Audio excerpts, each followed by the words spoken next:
Hi there, welcome to today's video, and today, before I get stuck into the main line of topics that I'm going to be discussing with you, please consider going down to the link just below the screen over here and link through to my Patreon account and subscribe to me on Patreon. I'll be putting new and different content to what's coming up here on YouTube every day. Some more behind the scenes background type of content will be going onto my Patreon account, but consider going there and subscribing to my Patreon account simply because that is what keeps this channel, this dialogue, being able to continue. At the moment, the income that comes through in terms of AdSense is insufficient to be able to keep this channel alive. So without Patreon support from my loyal audience, this channel will slowly but surely dwindle out into nothing. And simply because when I started the channel out, I had 3 cameras at my disposal.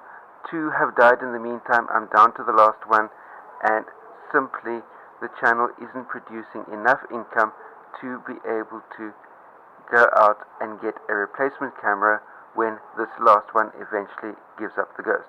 So that's the state of affairs as far as the channel is concerned. So please, if you're wanting to see more content coming out from me on a day-to-day, week-to-week, month-to-month, year-to-year basis, consider heading across to my Patreon account, as I said, link below, and subscribe to me there. Then let's get stuck into today's video. In today's video, what I'm looking at is fruit and sugar, and the belief that fruit makes you fat and sugar makes you fat. CoachEdu.net. Yes, excess calories from sugar, excess calories from fruit do get stored as fat, but in the human body, it's an incredibly inefficient conversion, which means that for every 100 calories of excess sugar over and above what your body needs on a day-to-day basis, for every 100 calories of excess sugar, you'll store 70 calories as fat, and the process of converting that sugar to fat will use up 30% of those calories. And that's only the calories, additional calories that the body is not able to burn off by making you fidgety and excited, and the elevated heart rates and metabolic rates and everything that kicks in when you consume additional sugars. When you consume additional starch, your energy levels go up. And the reason why your energy levels are going up, it's your body's way of burning off all of that excess fruit sugars. All of the excess fruit, all of the excess sugars, your body is trying to burn those off because your body doesn't want to store them as fat because it's an incredibly inefficient conversion rate.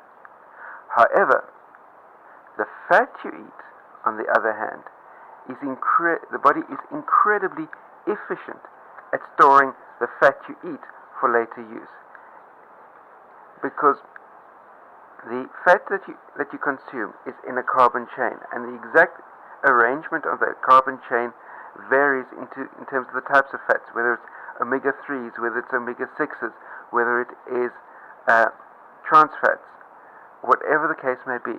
So if you're looking at if you're taking in most of your fat in terms of things like olive oil, and you do a biopsy of your butt or a biopsy of your belly fat, and you send that off to the lab, guess what they'll find? They'll find exactly the same type of fat that you find in the olive oil, they'll find in your fatty tissue, because your body has just taken that olive oil fat and moved it straight across into storage. If you're trying to get as many of the healthy fats as possible by eating lots of oily fish like salmon, do a biopsy of your butt and belly fat, and you'll be able to see the exact same fat chain in your belly and in your butt as what you find in those oily fishes, because the fat gets transferred straight across into what you're storing without changing the carbon chain at all. And likewise, if you're if your fat comes in terms of saturated fat from meat and dairy, guess what? Do a biopsy of your belly and butt fat, and it will be the exact same fat chain sitting there. So, from what you can ascertain as far as, and this has been proven in the lab already, now and over again, and it's old science that's been where people have analyzed the food eaten and the fat stored, and there's a correlation between the two. So if you had to go to a laboratory and just get them to do a biopsy of your belly or butt fat, and tell them to come back to you as far as what's the ratio of saturated fat, omega-3s, omega-6s, guess what? That ratio will match exactly to the fat that you've been eating. So the easy mantra to remember there is the fat you eat is the fat you wear. And when you combine fat intake with sugar and starch intake, the body grabs the sugar and starch for ready energy, and all of the fat gets stored for later use. So remember, the fat you eat is the fat you wear.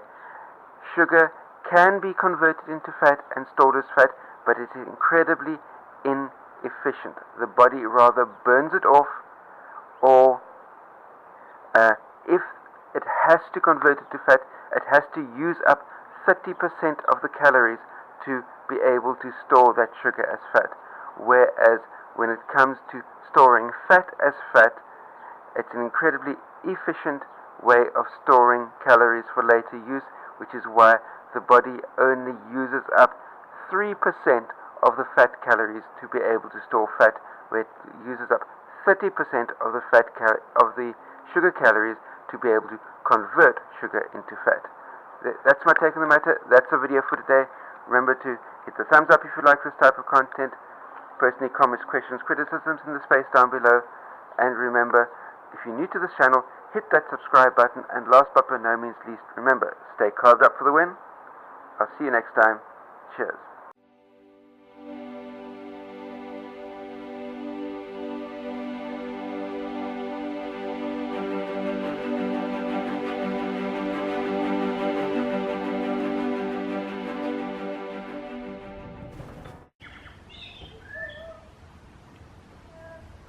Go vegan!